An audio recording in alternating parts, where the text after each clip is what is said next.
એટલે આજે બજેટ રજૂ કરવામાં આવ્યું અને કેન્દ્રીય બજેટ રજૂ કરતાની સાથે જ કયા ક્ષેત્રને શું મળ્યું તે વિશે પણ ચર્ચાઓ થતી હોય છે। ત્યારે TV9ના સ્ટુડિયોમાં પણ આજે એ જ ચર્ચા થઈ રહી છે। મારી સાથે ડિસ્કશન પેનલ પણ હાજર છે। પ્રતિકભાઈ, હવે આપની પાસેથી જાણવા માંગીશું કે કઈ રીતે તમે આખા જે ટેક્સ રેજિમે છે એને જોઈ રહ્યા છો અને તમારા ક્ષેત્રોને કઈ રીતે ફાયદો થયો છે આમાં? આજે જોઈએ તો એક રિસ્ટલાઇઝેશન ઓફ ટેક્સ સ્ટ્રક્ચર આ બજેટમાં કરવામાં આવ્યું છે। છેલ્લા ઘણા બજેટથી ઓપ્શન હતું કે જૂનું ટેક્સ રેજિમ ને નવું ટેક્સ રેજિમ, એ માઇગ્રેશન થતું નહોતું। સરકારની જે એક વિઝન હતું કે ગ્રેજ્યુઅલી બધા જૂની નીતિમાંથી નવા તરફ રેજિમમાં કન્વર્ટ થશે, પણ એ સંભાવ અમુક ટેકનિકલ કારણોસર અશક્ય નહોતું બનતું। આજે જે 5 લાખની રિબેટને વધારીને 7 લાખની રિબેટ કરવામાં આવી છે, તેથી હવે લાંબા ગાળા માટે એક જૂના રેજિમમાંથી નવા રેજિમ તરફ જવાની જે પહેલ છે તે ખૂબ ઇઝી થઈ જવાની છે। બીજું કે દરેક ટેક્સ સ્લેબમાં રેશનલાઇઝેશન જે કર્યું છે, જેને ઘટાડો કર્યો છે, તેનાથી ઇનડાયરેક્ટલી સરકારે દરેકના હાથમાં એડિશનલ રૂપિયા આપ્યા છે। તમે જુઓ કે આજે ઓલરેડી ઇન્ફ્લેશન એક બીજી મોટી ચેલેન્જ છે આપણી। ગ્લોબલ ડિમાન્ડ જ્યારે સ્લો છે, એટલે તમારે આપણા દેશની જે ડિમાન્ડ છે તેને સર્વ કરવા માટે તમારે ઉદ્યોગોને સક્ષમ કરવા પડશે। એને સરકાર કઈ રીતે સક્ષમ કરે, કઈ રીતે લિક્વિડિટી વધારી શકે, જેમ મિત્ર અજીતભાઈએ કીધું કે MSME ને પેમેન્ટ વહેલું મળે તેના માટેનું પ્રોવિઝન છે।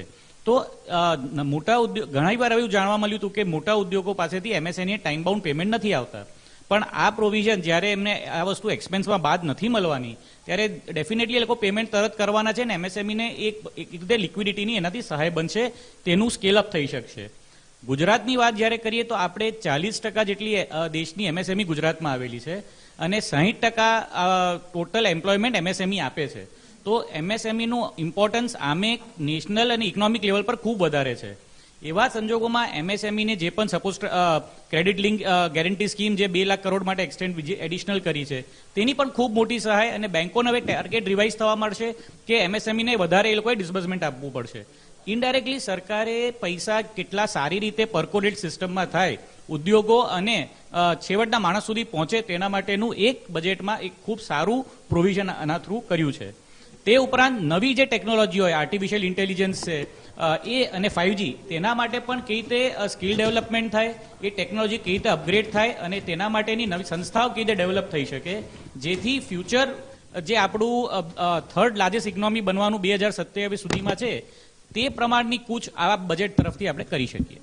7 લાખની આવક પર કોઈ પણ પ્રકારનો ટેક્સ નહીં, એ પ્રકારની વાત તો કરવામાં આવે છે, પણ ક્યાંક બચત યોજનાઓને પ્રોત્સાહન આમાં ઓછું મળશે અને બધો મદાર છે એ શેર માર્કેટ પર જતો રહેશે અને એક ફૂલ ગુલાબી ચિત્ર કે જે વાસ્તવિક ધોરણે છે કે નહીં તેને લઈને પણ એક અસમંજસની સ્થિતિ ઊભી થાય એવું લાગી રહ્યું છે। નહીં, એવું બિલકુલ નથી। બચત યોજનાઓ છે, કિસાન વિકાસ પત્રો હોય કે નેશનલાઇઝ બોન્ડ હોય, તો એમાં હજુ પણ મધ્યમ વર્ગને પૂરો ભરોસો છે।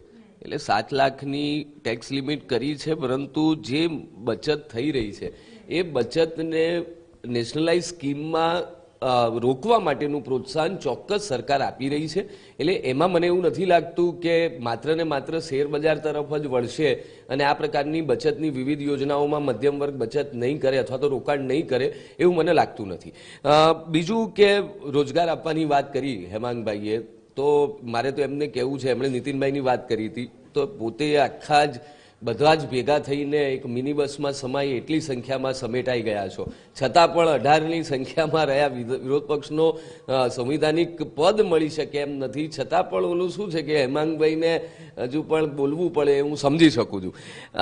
રોજગારની વાત કરીએ તો જ્યારથી નરેન્દ્રભાઈ મોદી સાહેબ આવ્યા, રોજગાર તો આપ્યો જ છે, પરંતુ મુદ્રા બેંક દ્વારા 12 કરોડ કરતા વધુ યુવાનોને ઉદ્યોગ સાહસિક બનવા માટે 10 લાખ રૂપિયા કરતા વધુની લોન પણ આ કેન્દ્રની નરેન્દ્રભાઈ મોદી સરકારે આપી છે અને 12 કરોડ જેટલા ઉદ્યોગ સાહસિકોને આપી છે।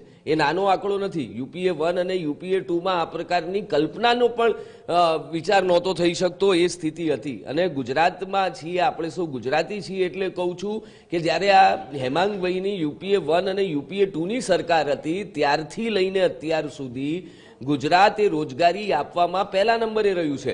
એટલે રોજગારને લઈને જે હેમાંગભાઈ ભ્રમ ફેલાવી રહ્યા છે એ પણ અહીંયા ખોટો છે। જે પ્રમાણે હેમાંગભાઈએ પ્રશ્ન ઊભો કર્યો કે અહીંયા એમએસએમઈ માટે કંઈ નથી, તો હેમાંગભાઈ અજીતભાઈએ વાત કરી એને થોડું આગળ વધારવું કે એમએસએમઈમાં જે માંદા પડેલા યુનિટ છે એનું રીસ્ટ્રક્ચરાઇઝેશન કરવાનું, એને રિફંડ સ્કીમ આપવાનું પ્રાવધાન આ બજેટમાં કરવામાં આવ્યું છે. એટલે સૌથી મોટો મુદ્દો આ બજેટનો કહી શકાય કે એમએસએમઈને મજબૂત કરવા માટે સીધું પ્રાવધાન આમાં આપવામાં આવ્યું છે. છેલ્લે વચ્ચે હેમાંગ પૂરું કરી દઉં, વચ્ચે ખાલી બે પૂરું કરી લઉં. સાથે જ રેલવે, જે પથિકભાઈ કહેતા હતા કે આ તો આપણું મૂળભૂત પાયાની વાતો થઈ, પરંતુ દેશને આગળ પણ તો વધારવો પડશે. એના માટે રેલવેમાં 75,000 કરોડનું પ્રાવધાન કરવામાં આવ્યું. 5G માટે 100 જેટલી લેબ ઊભી કરવા માટેનું પ્રાવધાન કરવામાં આવ્યું. આર્ટિફિશિયલ ઇન્ટેલિજન્સની દુનિયામાં પણ ભારત આગળ જાય એના માટે પણ યોજના બનાવવામાં આવી.